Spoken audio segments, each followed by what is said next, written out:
So KEAM 2025 സ്റ്റുഡൻസിൻ്റെ ഏറ്റവും വലിയൊരു ഡൗട്ടാണ് temporary admission കോളേജിൽ എടുക്കാൻ പറ്റുമെന്ന്. എസ്പെഷ്യലി പ്രൈവറ്റ് പഠിക്കുന്ന കുട്ടികളാണ് ഇത് ചോദിച്ചുകൊണ്ടിരിക്കുന്നത്.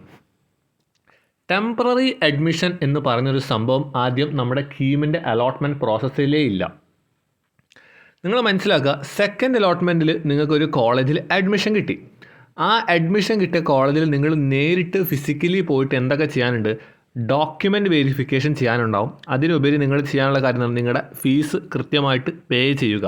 In the presence of parents കുറച്ച് പേപ്പർ സൈൻ ചെയ്യുക, അങ്ങനെ ഒരുപാട് പരിപാടിയുണ്ട്. അങ്ങനെ നിങ്ങൾ ചെയ്യുമ്പോൾ നിങ്ങൾ എന്താണ് നിങ്ങൾക്ക് അവിടെ എലിജിബിൾ ആവുന്നത്, നിങ്ങൾക്ക് സെക്കൻഡ് അലോട്ട്മെൻറ്റ് കിട്ടിയ കോളേജിനെ നിങ്ങൾ അവിടെ ഫിക്സ് ചെയ്ത് ഉറപ്പിച്ച് അങ്ങോട്ട് വെച്ചു. ആ സീറ്റ് ഇനി നിങ്ങൾക്ക് നഷ്ടപ്പെടില്ല എന്നുള്ള കാര്യം ഉറപ്പാണ്. ആ സീറ്റ് അവിടെ ഫിക്സ് ചെയ്ത് വെച്ചു. അതാണ് അവിടെ നടക്കുന്ന സംഭവം. അവിടെ ടെമ്പററി എന്ന് പറഞ്ഞ ഒരാൾ വന്നിട്ട് ടെമ്പററി അഡ്മിഷൻ എന്ന് പറഞ്ഞ സംഭവം അവിടെ ഇല്ല. നെക്സ്റ്റ് കേസ് ഞാൻ പറഞ്ഞുതരാം. ഇനി തേർഡ് അലോട്ട്മെൻറ്റിലേക്ക് നിങ്ങൾക്ക് വീണ്ടും തേർഡ് അലോട്ട്മെൻറ്റിൻ്റെ കാര്യം നമുക്ക് ഇതുവരെ അറിയാൻ ഉണ്ടാവാതിരിക്കും.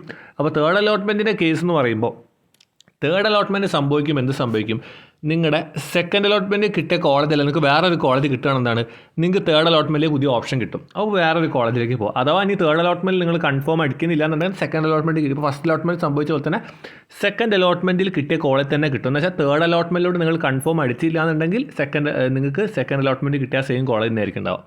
അപ്പോൾ ടെമ്പററി അഡ്മിഷൻ എന്ന് പറഞ്ഞ ഡൗട്ട് നിങ്ങൾക്ക് ഇപ്പോൾ ഏകദേശം ഐഡിയ കിട്ടില്ല. അങ്ങനത്തെ ഒരു സംഭവമില്ല. നമ്മൾ അഡ്മിഷൻ എടുക്കണം.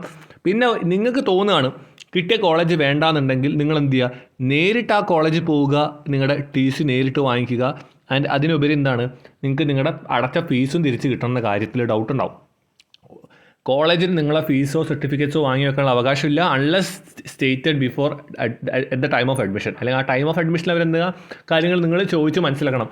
പ്രൈവറ്റ് കോളേജാണ്, പക്ഷേ ഓരോ കോളേജിനും ഓരോ റൂൾസാണ്. ഇപ്പം നിങ്ങൾ നിയമപരമായിട്ടൊക്കെ പോകണം, നിങ്ങളുടെ സൈഡിൽ നിങ്ങൾക്ക് എന്തായാലും തിരിച്ചു കിട്ടും. പക്ഷേ അതിന് നല്ല നമ്മൾ ആദ്യം ചോദിക്കാം. പിന്നെ നിങ്ങൾ ആലോചിക്കുക, നിങ്ങളിങ്ങനെ അഡ്മിഷൻ എടുത്ത് ഒഴിവാക്കുമ്പോൾ ഉള്ള പ്രശ്നം ഒരു സീറ്റ് അവിടെ നഷ്ടപ്പെടണം. ചിലപ്പോൾ വേറൊരു കുട്ടിക്ക് ആ സീറ്റ് ഇമ്പോർട്ടൻ്റ് ആയിരിക്കും. ഇതൊക്കെ മെയിനായിട്ട് പ്രൈവറ്റ് കോളേജിലും ഗവൺമെൻറ് കൺട്രോൾഡ് സെൽഫ് ഫൈനാൻസിങ് കോളേജിലാണ്. പ്യുവർ ഗവൺമെൻറ് കോളേജിൽ ഇങ്ങനത്തെ പ്രശ്നങ്ങളൊന്നും ഉണ്ട്. അവർ നേരിട്ട് നിങ്ങൾ പൊക്കുമെന്ന് തന്നെ ഓക്കെ. പിന്നെ ശ്രദ്ധിക്കേണ്ട കാര്യം, അടുത്ത അലോട്ട്മെൻറ്റ് സ്പോട്ട് അലോട്ട്മെൻറ്റ് അതൊക്കെ സെപ്പറേറ്റ് വീഡിയോ ചെയ്തു തരാം. പിന്നെ ഒരു കാര്യം കൂടിയും കൃത്യമായിട്ട് നിങ്ങൾ മനസ്സിലാക്കിയെന്ന് വിചാരിക്കുന്നു. ഡൗട്ടുകൾ കമൻറ്റ് ചെയ്യുക. ഹൈലി യൂസ്ഫുൾ ആയിട്ടുള്ള വാട്സപ്പ് ബോട്ടിന് ഒന്ന് കാണാം. കമൻറ്റ് ബോക്സിലും ഡിസ്ക്രിപ്ഷൻ ബോക്സിലും നിങ്ങൾക്ക് എന്താണ് കോളേജ് ദോസ്തിൻ്റെ ഒഫീഷ്യൽ വാട്സപ്പ് ബോട്ടിൻ്റെ ലിങ്ക് കൊടുത്തിട്ടുണ്ട്. ഈ ലിങ്ക് ക്ലിക്ക് ചെയ്ത് നിങ്ങൾക്ക് ഒരുപാട് കീം റിലേറ്റഡ് കാര്യങ്ങൾ, സെക്കൻഡ് അലോട്ട്മെൻറ്റ് പ്രോസസ്സ്, അഡ്മിഷൻ, അങ്ങനെ ഒരുപാട് വെറൈറ്റി കാര്യങ്ങൾ നിങ്ങൾക്ക് അവിടെ ഉണ്ട്. ഇൻട്രസ്റ്റ് ഉള്ളവർ എന്ത് ചെയ്യുക, കൃത്യമായിട്ട് എൻറോൾ ചെയ്ത് നോക്കാം കേട്ടോ.